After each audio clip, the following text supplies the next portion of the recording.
The Esports Awards has slowly began to show that the way it is both structurally implemented and judged is incredibly flawed and makes a mockery out of the entire esports industry.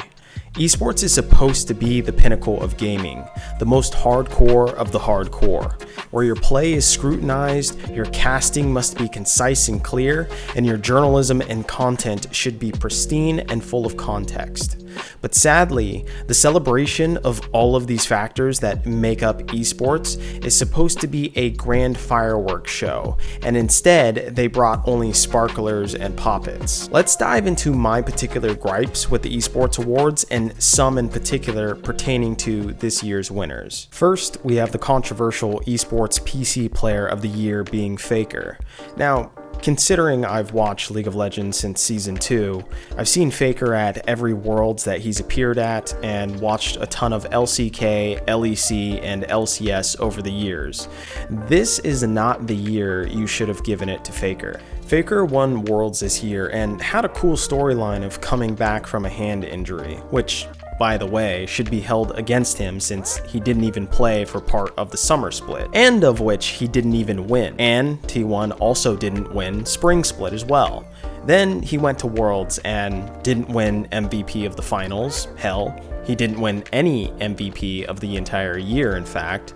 Both of his teammates of Zeus winning MVP for Worlds and Keria winning MVP of Spring tells a story to where Faker wasn't even the best player on T1. So it makes zero logical sense he would win Esports PC Player of the Year then. But okay, maybe it's not all about winning. What about his stats? Surely Faker had some sick stats, right?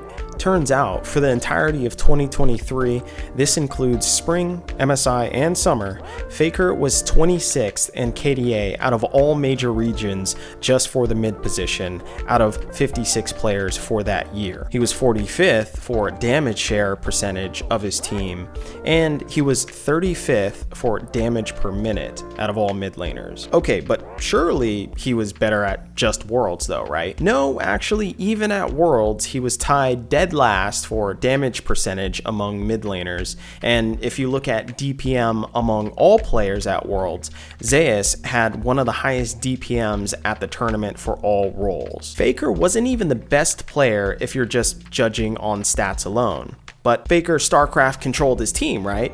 That's gotta be worth something. Okay, well, Faker isn't only competing with League of Legends players, he's competing with all of esports. ZywOo is probably the arguable competition in CSGO. Well, if you want to compare trophies, ZywOo won the CSGO Major in Paris, he won Gamers 8, IEM Rio, and Blast Fall. Now, if you want to compare stats, you don't even need to know anything about CSGO for this. Let's use HLTV, where they give you a stat called the HLTV rating, and all the CSGO analysts pretty much use this, so it's a trusted number, don't worry. ZywOo scored a 1.3 rating.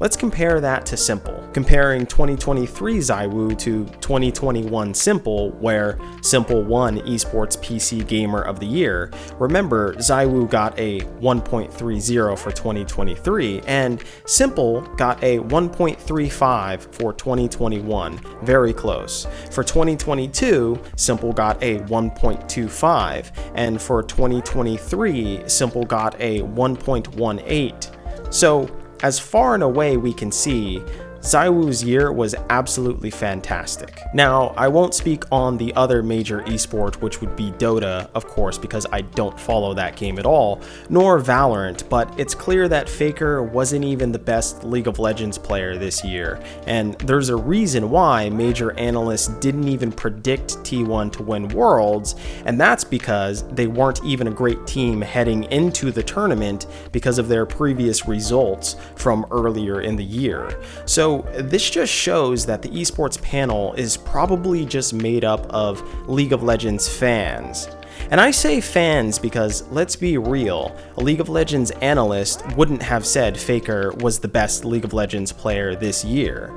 So it's just a shame that the most prestigious player award at the Esports Awards wasn't even given the proper context or due diligence to be analyzed by the panel.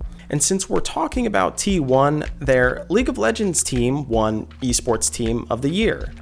Wait, so you can win Esports Team of the Year when you let your player get injured, you don't win MSI, you don't win Spring Split, and you don't win Summer Split. What? Meanwhile, Evil Geniuses won VCT Champions, which is the equivalent of Worlds, and apparently Demon 1 is the faker of that title, but somehow EG don't win this year. And if you're thinking of the EG controversy with the League of Legends team and Danny and whatnot, that has nothing to do with this team here of EG Valorant. So what about Dota? Team Spirit, where they won Riyadh Masters and TI, and guess what? We all know that Dota is even more skewed towards TI than League of Legends is to Worlds as far as importance, prize money, prestige, accolade.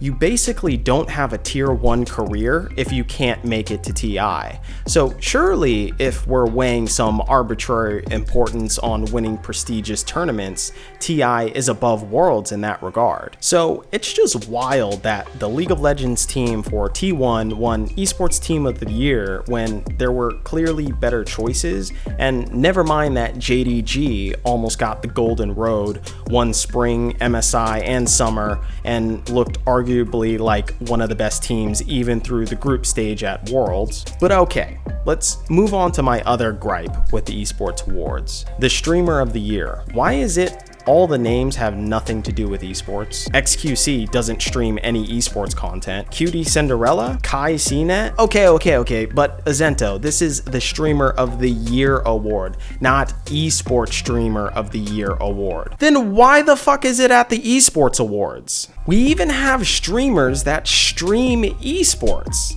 It's just so obvious that this is a massive clout chase, and the award show is seeking validation from larger streamers in an attempt to make themselves more relevant.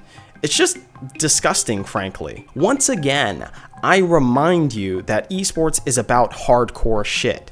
It's about celebrating our little corner of the gaming world, and it's even more of a slap in the face to the people that don't even really play video games, let alone esports games, were nominated. And that brings up my second point. What is up with the esports content category? Why are YouTubers and streamers bunched up together? I Will Dominate, Scump, The Score Esports, Gaules, Hungrybox, Last Free Nation. It's frankly all over the fucking place.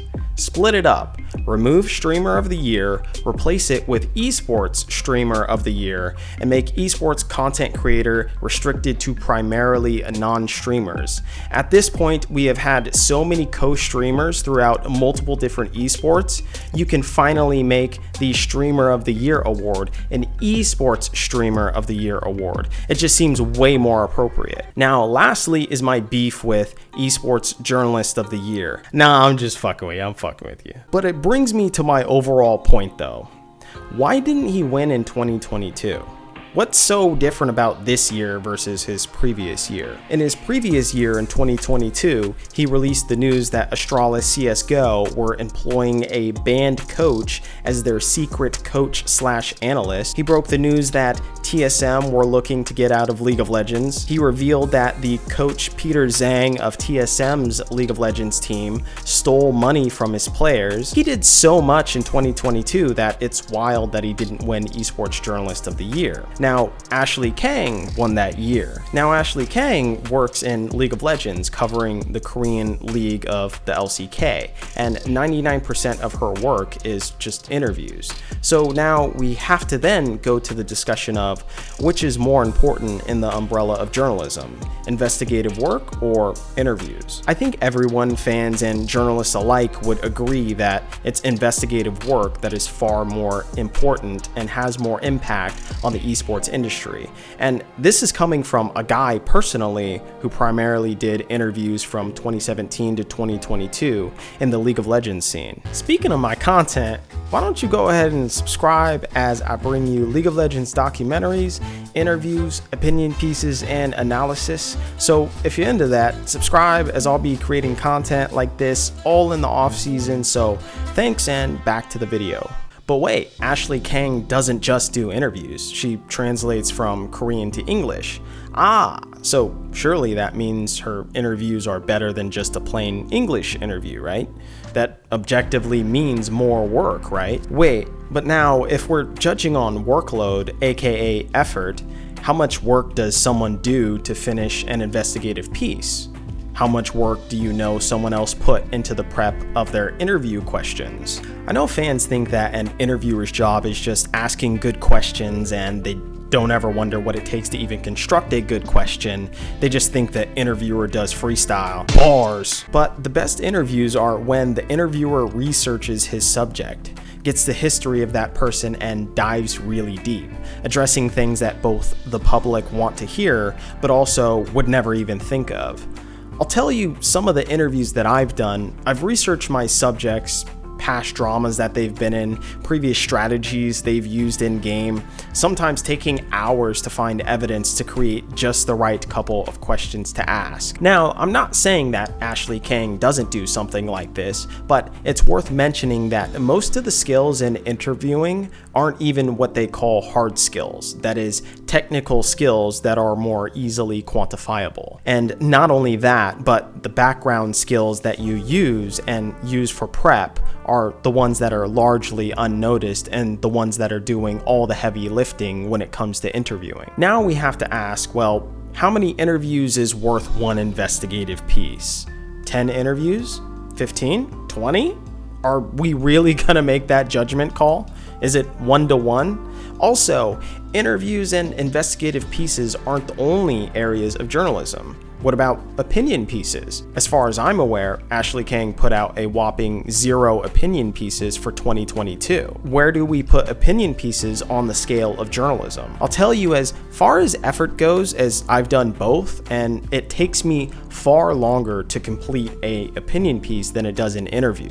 So look, if you want to split up the journalist category so that you don't have to weigh the umbrellas of journalism, I'm fine by that. I mean, I'm sure that any day now the Esports Awards will start voting for anonymous Pokemon leakers for Esports Journalist of the Year, or worse yet, whatever Jake Lucky is. So to wrap this all up, look, at the end of the day, I know that all these Esports Awards are mostly popularity contests, but the job of the esports panel then is to find the best contributors to esports that year. They're supposed to be so knowledgeable about the wide variety that esports has to offer, whether that be League of Legends, journalism, Rocket League, casting, or Rainbow Six. When they keep having major disasters like this every year in an industry that we all know is very nitpicky, it makes esports look bad as a whole. But I guess now that I think about it, the experts are also the reason why we're in this esports winter to begin with. Thanks for watching, make sure to subscribe, and I'll see you in the next banger. Peace.